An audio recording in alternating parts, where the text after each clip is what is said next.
Good morning, good morning. Happy Wednesday, happy Wellness Wednesday. If you are just stumbling on my page, my name is Donna. I am a wellness advocate, a mother, a grandmother, an activewear fanatic, an entrepreneur, and as I said again, a wellness advocate. So for the disclaimers, I'm not a doctor, I'm not a licensed mental health counselor, anything like that. But what I do believe is that the more we know and the more we share our experiences, the more we can help each other. And that's just facts. So Wellness Wednesday is something that I started so that I could share experiences that I thought that might help others, and so that others could chime in and share experiences that might help me, because we learn a lot from each other if we pay attention. So with that said, if there's any topics you would like to see me cover on Wellness Wednesday, feel free to send me a message, drop a comment. I love to learn, so digging into the nitty-gritty on some of this stuff is wonderful for me, and I'm happy to talk about it if you have something that you think has a tremendous impact on wellness. But you maybe, good morning, Erica, but you maybe aren't comfortable going live and talking like this or bringing it up in a public setting. Just reach out to me. Like I said, I love to learn. I love to learn new things, and I'm happy to share what I learned. So this morning's topic is internet security for your sanity. And what started this essentially is that I got hacked last week. And I pride myself in being pretty smart when it comes to stuff like this, but there are things I could have done better. And the bottom line is that hacking in general, and there's a lot of different terms, and hacking is pretty broad. It's rampant. It's rampant all the time. I love that, Erica. It's rampant all the time, and it is especially more rampant around the holidays. I don't know if the people just ramp up their hacking activity this time of year, or if we just make it easier, is the truth. Hacking has always been an issue. It is becoming more and more of an issue. It is just, here's the bottom line, y'all. The more we use technology to make our lives easier, the truth is the more we open ourselves up to these kind of things, and the easier we make it for these people, good morning, Sharon, to get to our information. So what does internet security have to do with wellness? Well, like I said, internet security for your sanity, because if you have somebody that's getting into your accounts, it is not good for your mental wellness, and it can be quite the nightmare to clean up depending on the level of your issue. So like I said, wellness is a broad range, and this is a good one to fall under it today. So let's talk about the basics really quick first.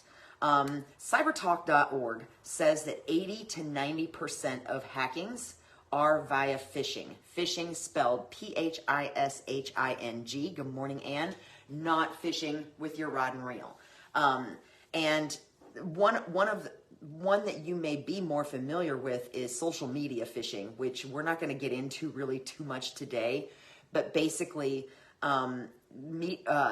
social media websites can be cloned, or messages can be sent from people you don't know. And if you click on the wrong things, you have now opened yourself up. You've at least opened up your social media. And if they're really good, you may have opened up your computer as well.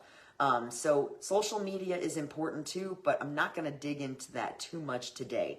What I really want to focus on is emails and websites, and simple things that you can do to, good morning, Carla, good morning, Ann, simple things that you can do to protect yourself. And a lot of this, just like anything else, a lot of this may be things that you've heard before, but sometimes it just doesn't click until you hear it for like the 56th time from Joe down the road instead of your mom or your sister or whatever. You guys, you know how kids, when we try to tell them something, they don't listen to us because we're parents.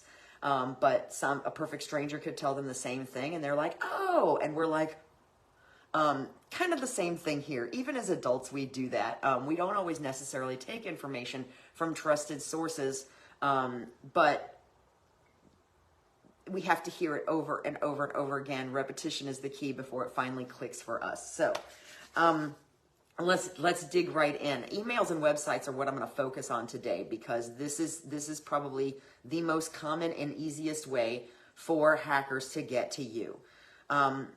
I'm probably going to talk about emails a little bit more than websites. Websites can be cloned. Even your trusted bank website has been more than likely, and probably will be again, cloned. This was actually something I was warned about. Excuse me, morning stuff. We slept with the windows open last night. This was actually, let's try that again.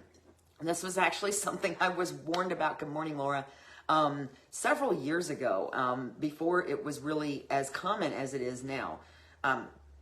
I was warned at the time to always use either a bookmark or actually type the URL for my bank or for whatever other website I'm using into the address bar, and not to allow autocomplete to autocomplete it for me, or not to search. For example, we'll just say Bank X. My bank's name is Bank X. And if I go online and I go into the Google search field and I type Bank X, and grab the first link that comes up. That is actually one of the most dangerous ways you can access your financial institution online. Because when you are putting into search and grabbing the first link that comes up, there is no guarantee that the link you're getting is the correct one. It can actually be a cloned website that's made to look and act like your bank, but isn't actually your bank. So that was something I was warned about a long time ago. Bookmarks are not always ideal, because sometimes if something gets updated, your bookmark can fail and then you find yourself searching for the bank's information. The best way, if you can, is to type www.bankx.com into your address bar, hit the space bar so that even if you did it 5 minutes ago, autocomplete is not filling in that information.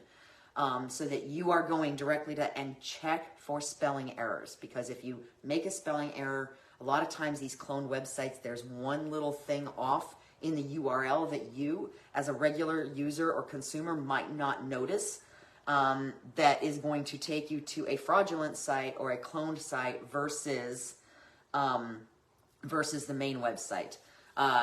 If you have the app on your phone, that's usually the best way to do things. If you know, like I do, sometimes you can't always do things on your phone. Sometimes you need to go to the website.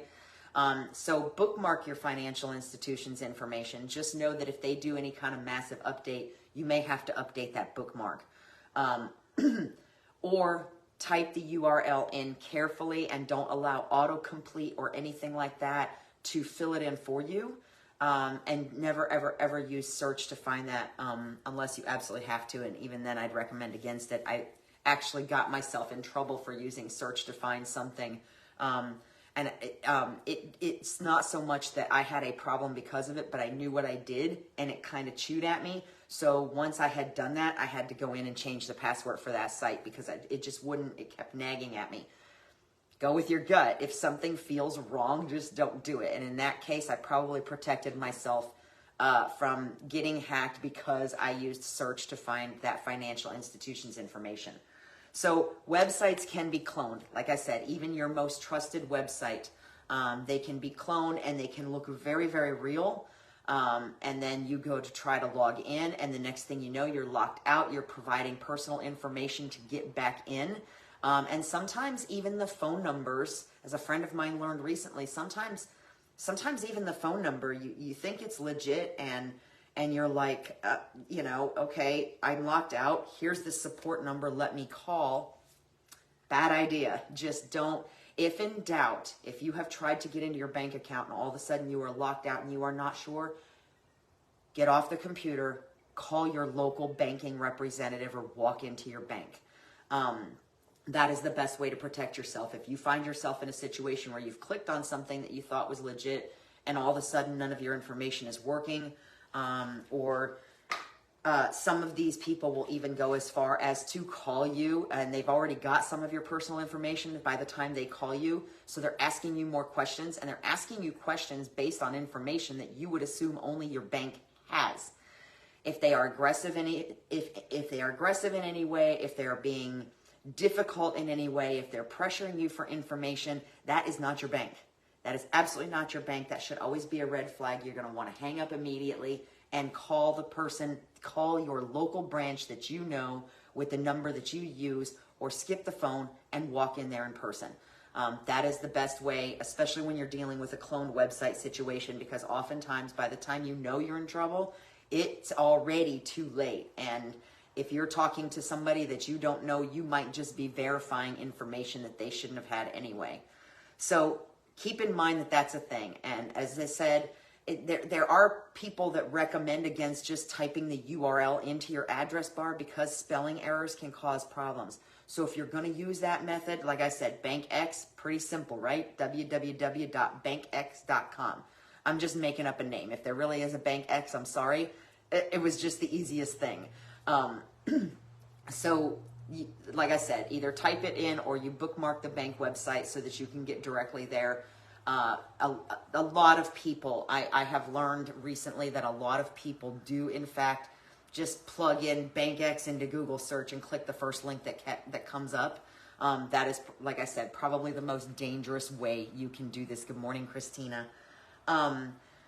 Emails are really where it's at, y'all.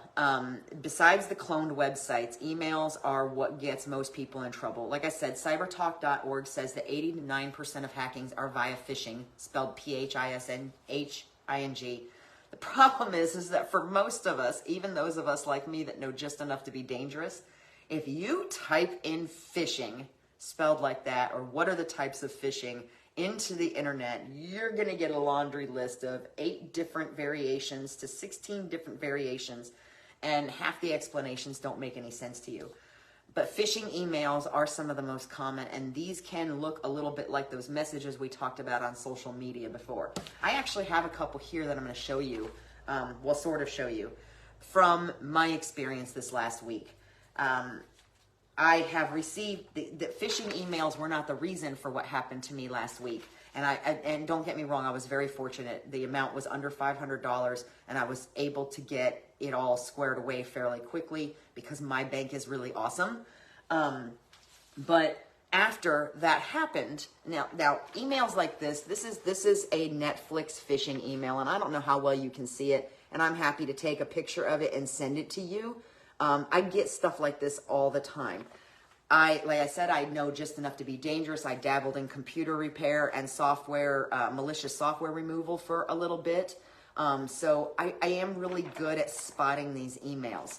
And basically, Amazon, Netflix, PayPal, anybody and everybody can send me emails all day long. I'm not clicking on anything. And that is the key. If you are not sure, don't click. So the thing about this Netflix subscription is I already knew that my Netflix payment had come out like a week ago. So when I got this email, it said Netflix subscription in the subject line, update required, Netflix account on hold. That's a scare tactic. That's designed to make you go, oh, there's a problem. I got to fix it, right? And most people, hey, listen, I clicked on a phishing email one time, long time ago, realized what I did as soon as I did it, and that was another situation where I went in, changed the password really fast, probably saved myself from a lot of trouble. But my first thought was, Donna, what the hell? You know better. So this can happen to anybody, and probably has happened to most of us at one point or another. But just for example, as I said, the subject line is made to kind of create a sense of urgency and to make you feel like there's a problem that has to be fixed immediately. But I knew my subscription had already come out. So the fact that it was telling me, because I had been in my bank account 80 times on Friday because I was hacked. So I knew this payment had cleared. I knew this payment was good. So what did I do? You can see right here in big letters, action required to renew membership. It's designed very much to put you on edge and make you think something's wrong, something's happening, and you have to go fix it. But whatever you do, look at this big button right here. It says renew membership. I didn't print this in color, but this is all color. To the average user, it's going to look like it came from Netflix. And then there's this big giant button to click that says renew membership. You know what would have happened if I'd have hit that button? I would have probably been taken to a cloned website. Obviously, I didn't hit the button, so I can't tell you what would have happened for sure. But I probably would have been taken to a clone Netflix website that would have looked very similar to the legit Netflix website. I would have entered information, and it would have been downhill from there.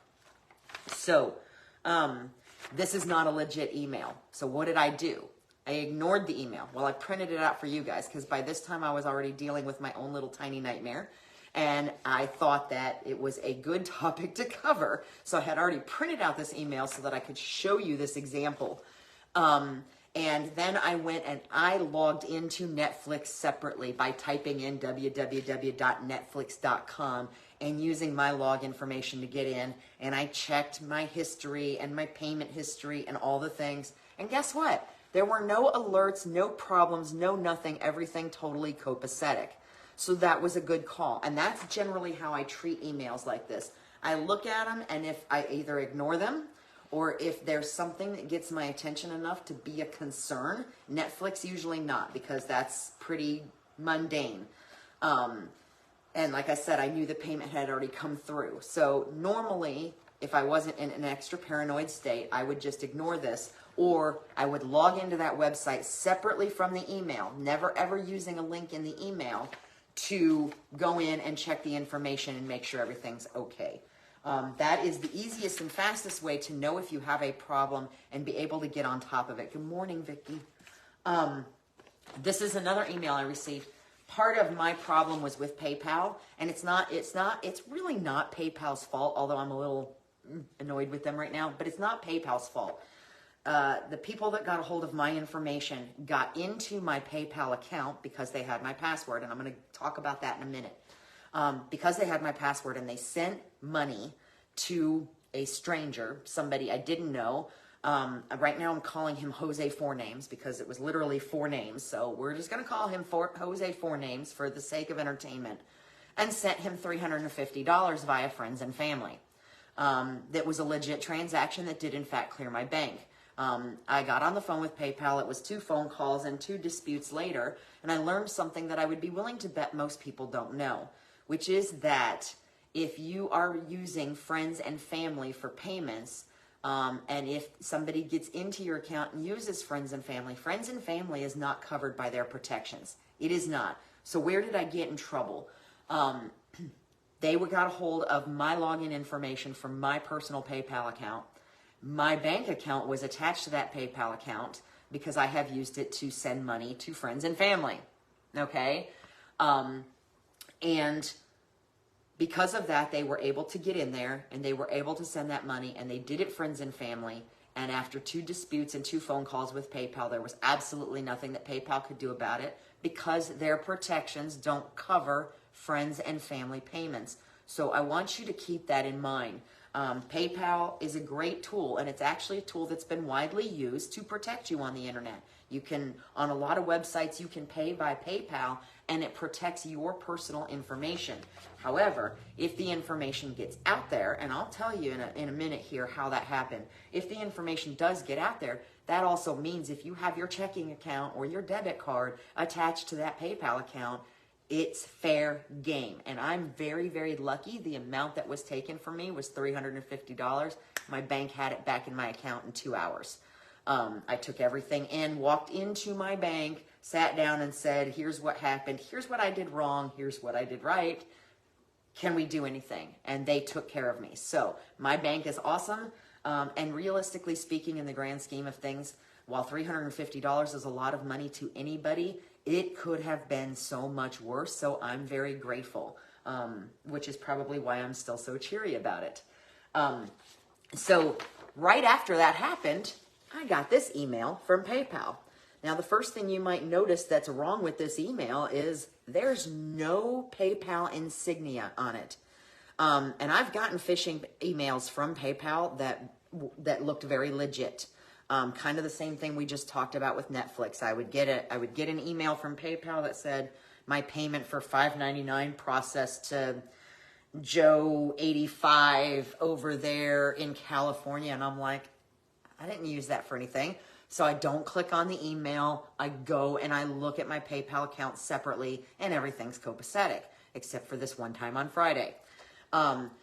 So what happened on Friday was that I got an email notifying me that I processed a payment through friends and family for $350 to Jose Four Names. And I looked at it, and I assumed that it was not legit. So obviously I didn't click on it. but at the same time, it was a much higher amount than the ones I had typically received. So I did go into PayPal separately and log in, and sure enough, there's $350 pending to Jose Fornames. So after I got all that squared away with the bank, I got this email from PayPal. Now this isn't even legit looking. There's no PayPal logo here. There's no insignia. There's no nothing. What there is does say it's from service at PayPal, which makes it look very legit because that's where all of my other PayPal emails come from. But it tells me that the bank has declined my transaction. It includes an email for the person that I should make the payment to twice in 2 paragraphs, the same email, which PayPal has never done. PayPal has never given a specific person's email for anything. Even when I got the notice that I had processed $350 to Jose Fornames, there was no email for Jose Fornames. So this email says we were not able to charge the credit card or bank account listed as your backup funding source because I pulled it out of PayPal right away.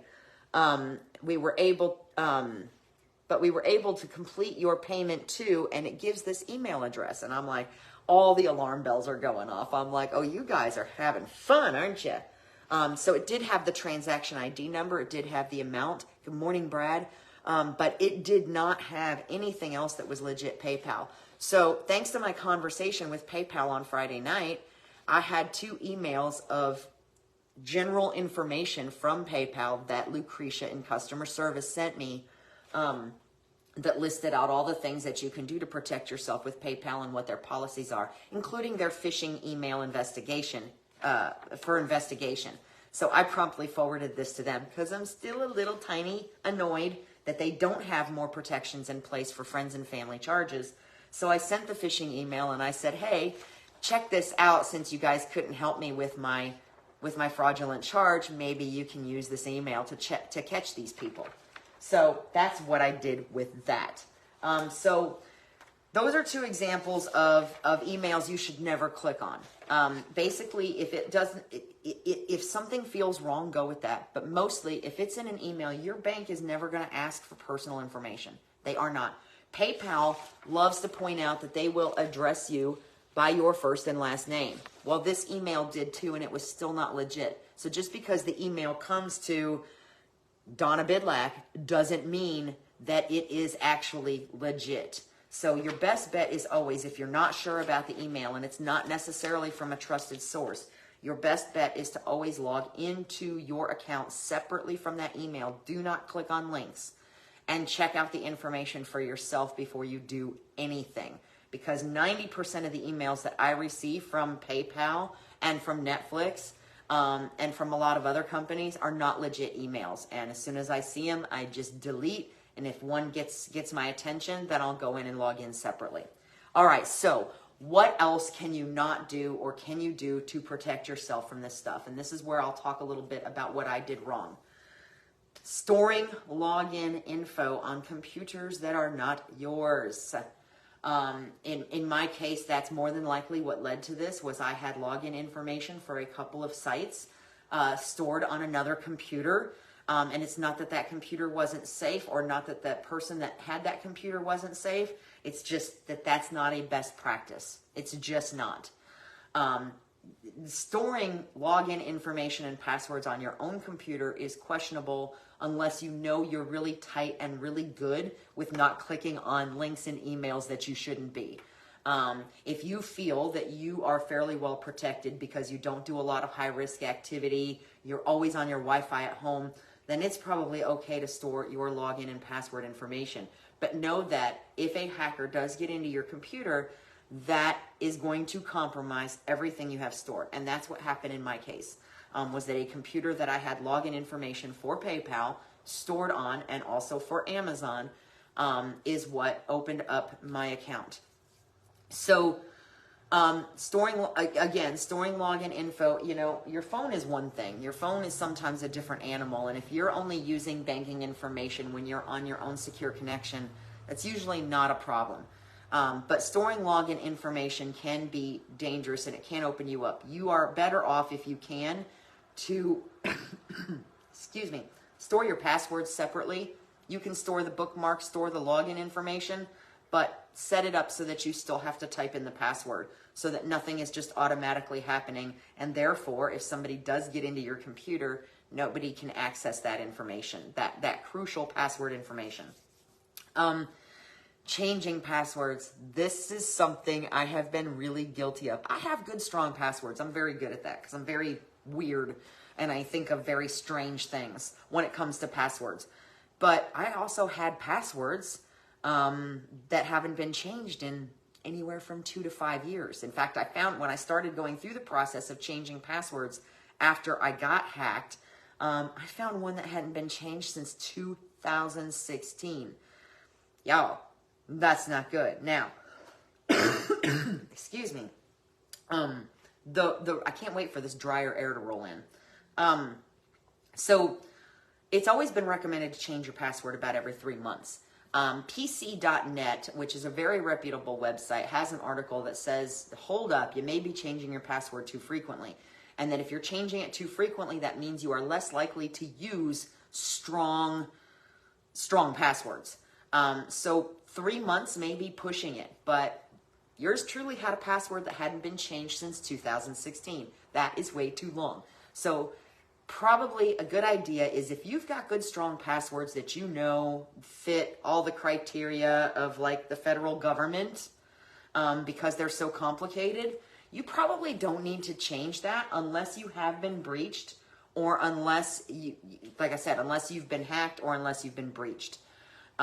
Or unless somehow somebody has achieved access, maybe you've lost the piece of paper that you keep your passwords written on and you can't find it. That's a good time to start changing passwords, because even if it's just in your house under a dresser somewhere, if you don't know where it is, that means somebody else might have gotten their hands on it. So, 3 months may be a little too often if you've got, according to PC Mag, if you've got passwords that are working, that are good, strong passwords that are complicated, I don't know why my computer just shut down, then 3 months might be excessive.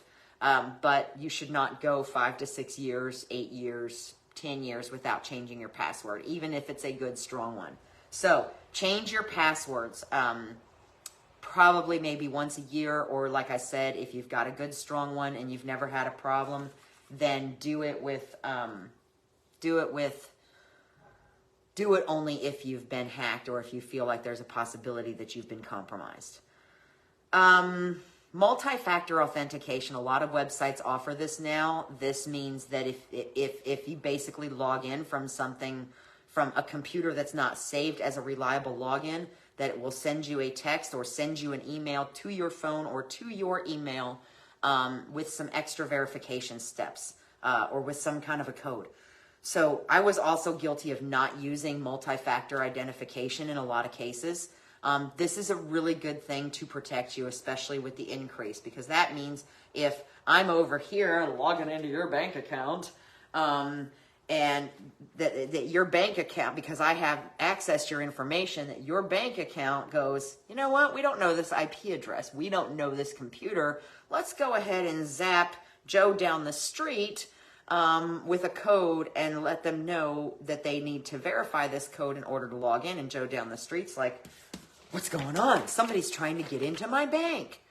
That's the way two-factor or multi-factor verification works, and it does work. And the places that I did not have that enabled, I've been in the process over the last few days of enabling that to make sure I'm using it on a regular basis. Unsecured Wi-Fi.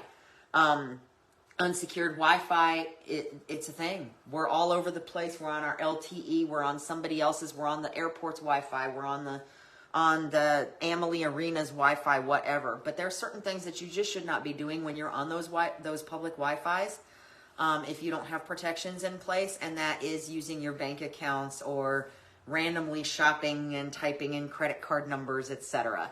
So be mindful of what you're doing when you're on unsecured Wi-Fi. With more and more people working from home but being able to leave their house, you could be sitting in Starbucks using their Wi-Fi, and the guy next to you could be hacking your information while he's drinking his coffee.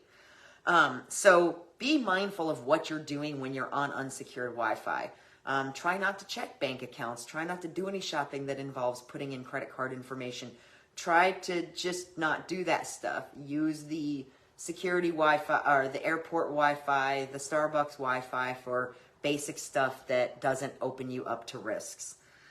And there's other ways to protect you in that situation, but that goes way beyond my capabilities of talking about today. I know this one's a long one, guys, but hopefully it'll help somebody. I'm going to wrap it up here quick. Credit versus debit and virtual card options. This is really big. I had my bank account attached to my PayPal account because I sometimes send and receive money that way. And if you do that with a credit card in PayPal, they do charge you a fee, whether it's friends and family or not. But that opened up, the one thing you really don't want to open up is your checking account. So if you can avoid, and I also had my debit account in my Amazon account as well, which got hit for a tiny amount.